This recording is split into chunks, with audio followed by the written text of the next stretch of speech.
Hello, this extended showcase will explore the artistry and history behind dozens of Victorian trade cards that defined 19th century advertising. In an age of black and white, these chromos were a sensation. Families would spend hours meticulously pasting these colorful treasures into scrapbooks, creating a vibrant record of their world. We begin with the business of trust. Fire was a constant threat, and the Phenix Insurance Company of Brooklyn used the resilient chicken to signal wisdom and security to policyholders. These cards often used dramatic before and after imagery to sell prosperity. The contrast between a devastating fire and a protected family was a powerful motivator for Victorian consumers. Perhaps the most prolific advertisers were the patent medicine makers. Scoville's sarsaparilla was marketed as a miracle tonic, promising to purify the blood and restore vital energy. Dr. J.C. Eyre was a pioneer in this field, building a massive empire by convincing millions that his sarsaparilla could cure everything from indigestion to simple exhaustion. Even animals were used to sell health. Hood's sarsaparilla often featured first lessons cards with clever animals, making their advertisements memorable and highly collectible for children. Hops and malt bitters were equally aggressive, targeting liver and kidney complaints with beautifully lithographed cards that families were reluctant to throw away.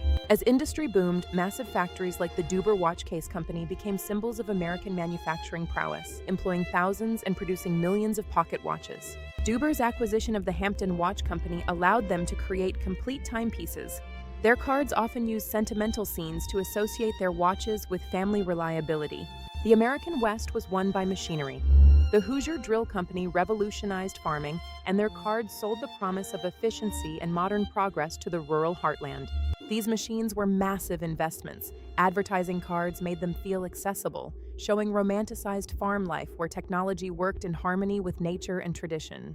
From the South Bend Ironworks plows to specialized hay rakes, the Victorian farmer had access to an ever-growing arsenal of tools, all documented in vivid color on these cards. Precision seeding machines were high-tech for their time. Companies spent thousands on these cards to ensure their brand was the one a farmer remembered when it came time to upgrade. Back in the Victorian home, the Garland stove was a centerpiece of the kitchen. These cards promised warmth and culinary success, turning heavy cast iron into a symbol of domestic bliss. Even maintenance was marketed. Rising Sun stove polish used humorous scenes of kitchen chaos to show how their product could restore order and shine to the hardworking stove. Fashion was a major driver. From sewing machines to broadhead dress goods, trade cards helped Victorian women keep up with the latest trends from New York and Paris. Diamond dyes promised color magic, allowing families to save money by dyeing old clothes at home. Their cards were among the most artistic and collected of the era. Simplicity was their selling point. They guaranteed that their dyes would never crock or fade, making home dyeing a reliable way for a Victorian boy or girl to get a fresh new look. Even footwear was a work of art. Reynolds Brothers shoes from Utica used elaborate scenes of shoe fitting and even Santa Claus to build their brand identity. Seasonal cards, like the Ice Queen skating in her fine winter boots, reminded consumers that there was a perfect pair of shoes for every occasion and every season. Personal care was also blossoming. Hoyt's German cologne used charming images of children to sell their scents, ensuring their cards were tucked away in many a Victorian vanity. For the elegant dining room, merchants like Henry McClure advertised their fine china and crockery patterns, reflecting the Victorian obsession with elaborate table settings. Nautical themes were immensely popular, evoking the adventure and romance of the high seas. Many cards featured sailors and grand sailing ships, symbols of global trade and exploration.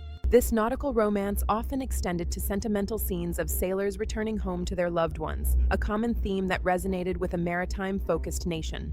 Cards like Nancy Lee combined music and devotion, capturing the Victorian values of piety and family sentiment that were so central to their daily lives. Children were the most frequent subjects of trade cards. Packer's tar soap used tender domestic scenes to promise gentle care for the youngest members of the family.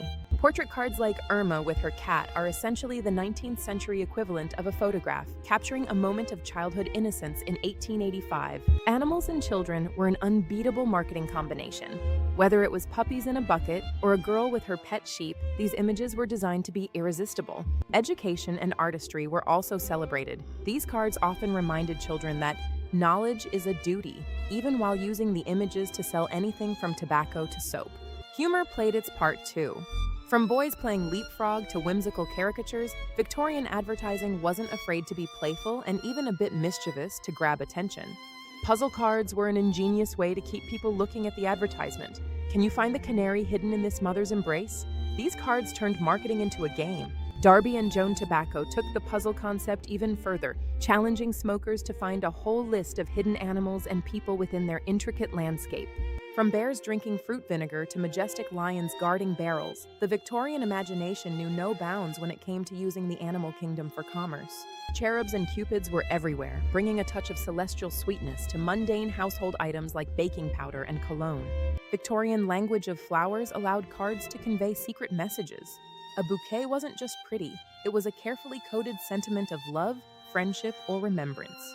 Valentine-style cards were some of the most beautiful, often featuring words of love and delicate roses to help Victorians express their deepest affections through the mail. These mementos of love were more than just ads. They were tokens of affection, often kept for a lifetime as reminders of special moments and people. Even a spool of thread could be a child's toy in the world of trade cards. Merrick's Thread Company used these playful scenes to ensure their brand was a household staple. Winter scenes captured the cozy and sometimes chilly reality of the 19th century, from children playing in the snow to ice skating on frozen ponds. Nature and wildlife were celebrated too. Majestic stags and hunting dogs were common themes, appealing to the Victorian love for the outdoors and the sporting life. In the mirror of history, we see a society that valued beauty, industry, and the simple joy of a colorful card. These images tell the story of a nation in transition. Every card in your collection is a window into the past, a tiny lithographed masterpiece that has survived over a century to share its story with us today. Thank you for taking this extended journey through the golden age of trade cards. We hope you enjoyed this vibrant look at your Victorian treasures. See you next time.